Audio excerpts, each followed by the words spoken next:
আপনি কি জানেন ভগবান গণেশ নিজের দাঁত ভেঙে মহাভারত লিখেছিলেন? হ্যাঁ, আজ বলবো গণেশের কিছু অবাক করা অজানা কথা। ভগবান গণেশকে আমরা বিঘ্নহর্তা বলি, কিন্তু তার জন্মের রহস্য অনেকেই জানেন না।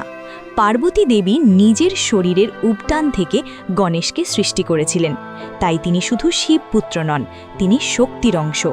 আর জানেন কি কেন গণেশের একটি দাঁত ভাঙা?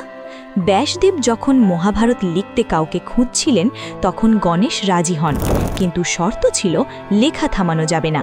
কলম ভেঙে গেলে তিনি নিজের দাঁত ভেঙে লিখতে থাকেন, তাই তার নাম একদন্ত। কিন্তু এখানেই শেষ নয়, প্রথম পূজার অধিকার তিনি কিভাবে পেলেন জানেন?